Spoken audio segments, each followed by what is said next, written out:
interests between our two institutions and the unity of focus that bonds not only with the Canadian government, but also with its membership and with the Zambian government, and focuses to allow for us to work on developing new platforms for the future.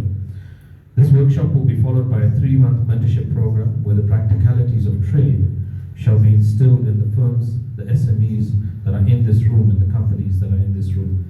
Trade is the foundation of the development of the manufacturing sector. Trade is an individual and it is revolutionary for the individual businesses and a wider economy. Without trade, businesses cannot prosper. There is no point really in manufacturing if you cannot facilitate trade beyond your borders for our economy. It's through this trade that we expose firms, right? Through the workshops like this that we expose firms to vast opportunities in the global space and away from the limitations of the domestic economy. Furthermore, once established in the export market, a firm actively hedges against just dealing in the local economy and the vulnerabilities of a local economy. So we're hoping to try and get you onto a platform where foreign exchange becomes part of your portfolio in terms of earnings, which supports not only the balance of payments for our country, but also supports you as an individual firm to have diversity in your revenue streams. So we are hoping that the Zambian manufacturers will exploit trade opportunities to their maximum. But you can only capitalize on something like this in the African market and beyond if you learn some of the intricacies of export markets and how they work. Ladies and gentlemen, we must understand why integration has failed in Africa to some extent. Despite the numerous free trade areas that we have created in the continent, Africa as a continent does the least amount of trade within itself. Our intercontinental trade stubbornly remains in the range of 15 to 20%.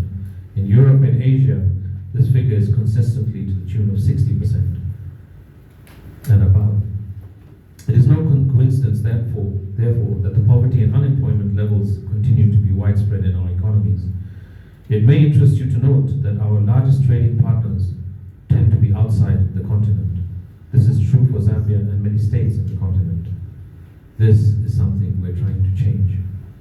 Ladies and gentlemen, there are challenges. There are challenges that are hindering this progress with intra-Africa trade. The statistics in Africa have been subject to many research endeavors, but several have tried to give us explanations. One such theory is inadequate infrastructure. Most of Africa is hindered with the lack of transportation that connects us efficiently and economically across borders. Poor states of roads, rail, and border infrastructures have further compounded this. It is found that most of African economy's production is concentrated amongst a narrow range of non-specialized products. The prominence of non-tariff barriers further persists, an overriding constraint to trade.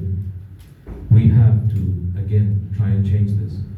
But in trying to change this, we have to try and change how we work as manufacturers. So with these challenges, we must try, as I've spoken about, change. Using partnerships that Zambian has found fostered with the Canadian Fund for Local Initiatives and designed with a view of accelerating regional integration and expansion of Zambian manufacturers to foreign markets at a policy level. It will inform policymakers on pressing constraints, whilst at a firm level it will equip manufacturers with the tools necessary to venture beyond the Zambian market, beyond our borders, and into the wider African market. Ladies and gentlemen, to the manufacturers in this room, I urge you to take particular importance of what will be shared over the next 3 days. Internalize the concepts and see what you can implement in your own business from what you see over the next 3 days. Set a target for your institutions and your companies.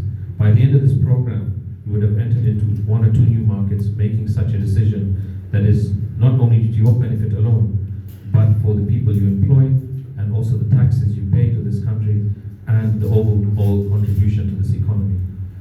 Simple steps that you may think of creating targets for export markets have wider ranging effects of us all.